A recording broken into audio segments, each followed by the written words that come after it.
पत्रव्यवहार करून आपण तो रिकवर डेटा मागवून घ्यावा आणि त्यांचं म्हणणं आहे की 13 एप्रिल 2026ला 60 दिवस पूर्ण होणार आहेत. 60 दिवसाच्या आत आम्ही चार्जशीट दाखल करणार आहे. पण चार्जशीट दाखल करताना ती कुठलीही चार्जशीट जी आहे ती स्ट्रॉंग पद्धतीनं दाखल होणं गरजेचं आहे आणि त्यासाठी हा रिकवर डाटा महत्त्वाचा आहे.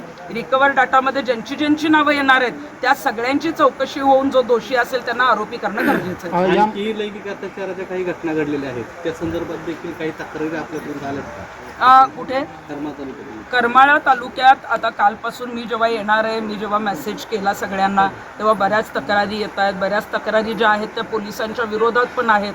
काही शेतकऱ्यांनी मला फोन केलेला आहे की करमाळा पोलीस स्टेशनला आमच्या अनेक तक्रारी आहेत परंतु आमची बाजू ऐकून घेतली जात नाही, आम्हाला न्याय दिला जात नाही. किंवा काही जणांनी मला फोन केला की तिथं आम्ही तक्रारी अर्ज घेऊन गेलो तरी आम्हाला फक्त बसवण्यात येतं, आमचं ऐकून घेतलं जात नाही, आम्हाला दिवसभर बसवतात. तर मला असं वाटतं की पोलीस जे आहेत ते जनतेचं काम करण्यासाठी आहेत.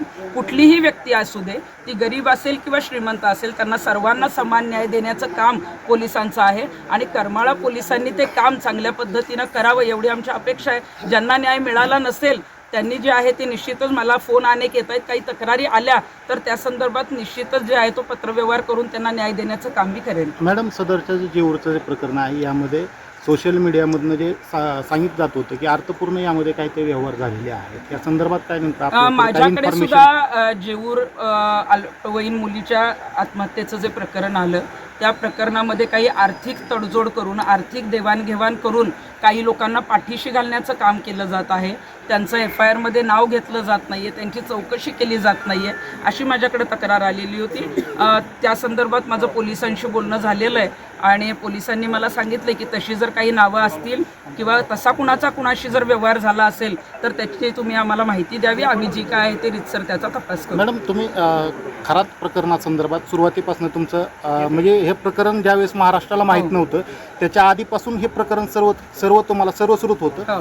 त्यानंतर ह्या प्रकरण आता सध्या महाराष्ट्रामध्ये पोहोचलेलं आहे. नेमकं पीडित महिला असतील किंवा सर्व महाराष्ट्रातील किंवा देशातील महिलांसाठी काय आपलं आव्हान असणार? बघा, अशोक खरात हा जो विकृत आहे त्याने अनेक महिलांवर अत्याचार केले. म्हणजे माझ्याकडे जेव्हा 5 मार्च 2026ला पेनड्राईव्ह आला होता त्यात 100 ते 150 व्हिडिओ होते, पण असे 500 रेकॉर्डेड व्हिडिओ आहेत. 1500हून अधिक महिलांचं लैंगिक शोषण जे आहे ते खरातने केलेलं आहे आणि आता त्याला अटक झालेली आहे. वेगवेगळ्या पीडिता समोर येत आहेत, वेगवेगळे गुन्हे दाखल होत आहेत. पण त्या प्रकरणामध्ये मला हेच सांगायचं आहे की अशोक खरातला जी आहे ती फाशी झाली पाहिजे, पण ती फाशी जी आहे ती फास्ट ट्रॅक कोर्टामध्ये हे प्रकरण नेऊन लवकरात लवकर होणं गरजेचं आहे, तर आरोपींना जो आहे तो वचक बसेल. नाहीतर अनेक प्रकरणांमध्ये फास्ट ट्रॅक कोर्ट येतं परंतु 4-4, 5-5 वर्ष कुठलीही सजा होत नाही. आणि महिलांना मला आव्हान करायचं आहे की तुमची एखाद्या देवावर किंवा कुठल्या गुरुवर जर श्रद्धा असेल तर ती श्रद्धा निश्चितच ठेवावी, पण ती अंध ठेवू नये, त्यांच्या आहारी जाऊ नये. अशा पद्धतीनं जर आहारी महिला जायला लागल्या, अंधश्रद्धा ठेवायला लागल्या तर या पुरोगामी महाराष्ट्राचं नावसुद्धा खराब होतं आहे आणि महिलांच्या बाबतीत असलेली एक जी सहानुभूती आहे ती कुठंतरी आपण घालवत चाललेलो आहे. करमाळा तालुक्यातील या प्रकरणात जे आपण आलेलं आहे त्यात राजकीय हस्तक्षेपाचा विषय तुम्ही मगाशी बोलला होता, तर तो राजकीय हस्तक्षेप कोणाचा किंवा काय होता ते समजेल? आता जेऊर प्रकरणामध्ये मला जी काही माहिती मिळालेली आहे ती मुलगी ज्या हायस्कूलमध्ये जात होती ते जे आहे ते इथल्या स्थानिक नेत्यांचं जे आहे ते हायस्कूल आहे, ज्युनियर कॉलेज आहे असं समजतंय आणि त्यातील शिक्षक जे आहेत ते त्या प्रकरणामध्ये असल्यामुळं त्या शिक्षकांना वाचवण्याचा प्रयत्न ते नेते करतायत अशी माहिती कानावर आली. पण त्या संदर्भामध्ये जी काही चौकशी होईल त्यानुसार मला असं वाटतं की समोर नावं आल्यानंतर ती नावं मी समोर घेईन. मॅडम, खरं तर करमाळा तालुक्यातील एका महत्त्वाच्या प्रकरणामध्ये सुद्धा आपण याआधी सुद्धा लक्ष घातलं होतं. तुम्ही आदमापूर जवळ त्या ठिकाणी राहताय, त्या अनुषंगाने करमाळा तालुक्यामध्ये एक बोंधू प्रकरण घडलं होतं. मनोहर भोसले यांचं प्रकरण घडलं होतं. बाळूमामाच्या नावाने ते आश्रम चालवत होते, वंशज असल्याचं तेच बतावणी करत होते. त्यानंतर ह्या बोंधू प्रकरणावर सुद्धा आपलं भाष्य होतं. ह्या सर्व प्रकरणामध्ये कसं बघताय? कारण की आतासुद्धा त्या बाबांना आश्रम करमाळा तालुक्यामध्ये मोठ्या प्रमाणात थाटलेलं दिसून येतं आहे आणि मोठमोठे राजकीय नेते आणखी सुद्धा त्या ठिकाणी जाता येताना दिसून येत आहेत. मनोहर भोसलेंच्या माध्यमातून ज्या पद्धतीनं भक्तांची फसवणूक होत होती त्या संदर्भामध्ये 2021-22ला मी आवाज उठवलेला होता आणि त्यावेळेला मला असं वाटतं की उंदरगाव नावाच्या ठिकाणी त्यांचा तो आश्रम होता, तो आता बंद केलेला आहे. मग तो बंद का केला? किंवा तिथं जर खरोखरच चांगल्या पद्धतीनं जर भक्तांची काळजी घेतली जायची, तिथं जर काही भोंदूगिरी नव्हती, तिथं जर काही अंधश्रद्धा पसरवली जात नव्हती, तर तिथून दुसरीकडे पळून जाण्याची त्यांच्यावर का वेळ आली?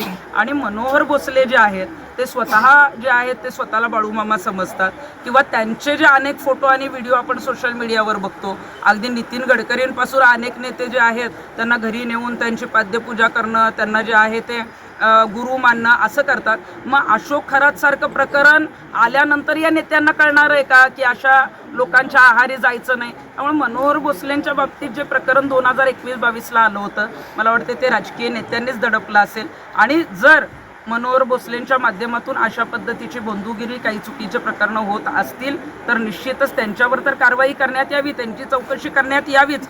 परंतु राजकीय नेते मनोहर भोसलेला भेटायला का जातात? त्यांना जे आहे ते पाया पडायला का जातात? आणि खरोखरच ते देव असते तर मग असे फिरत बसले असते का? आश्रम बदलत बसले असते का? हा मला त्यांचा प्रश्न आता आहे. परत एकदा ते करमाळ तालुक्यातील गोटी येथे असं नवीन आश्रम स्थापन केलं. म्हणजे करमाळा तालुक्यातच जर मनोहर भोसलेने परत आश्रम थाटलेला असेल तर आश्रमामध्ये देवाची किंवा मूर्तीची सेवा करायला काहीच हरकत नाही. आपण अनेक वेळेला आध्यात्मिक पद्धतीनं बघत असतो की देवावर अनेकांची श्रद्धा असते, आपण तिथं जे आहे ते दर्शन घेत असतो. पण स्वतःला देव समजणारे जे लोक आहेत ना, त्यांच्यावर मात्र आता कारवाई होणं गरजेचं आहे. खरातचं प्रकरण समोर आलं कारण काही व्हिडिओ आले, मग काही व्हिडिओ आल्यावरच इतरांचे डोळे जे आहे ते उघडणार आहेत का?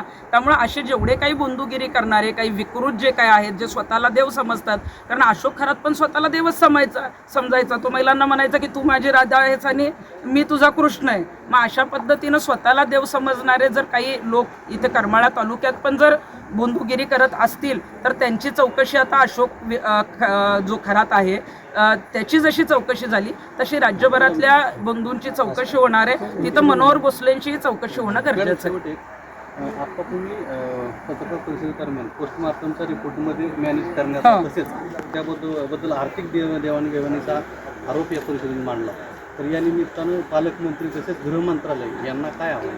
माझी गृहमंत्री आणि पालकमंत्र्यांना हीच विनंती आहे की या करमाळा तालुक्यामध्ये ज्या पद्धतीनं ह्या सगळ्या महिलांची तक्रार आहे की अल्पवयीन मुलीने जी काही सुसाईड केलं त्या संदर्भामध्ये जे काही PM रिपोर्ट केले गेले तेच जर मॅनेज होत आहेत, मॅनेज झाले नाही झाले हे आता ज्यांनी केले किंवा काय त्यांना माहिती, परंतु PM रिपोर्ट जर मॅनेज होत असतील तर मग पीडितांना आणि अल्पवयीन मुलींना न्याय मिळणार कसा?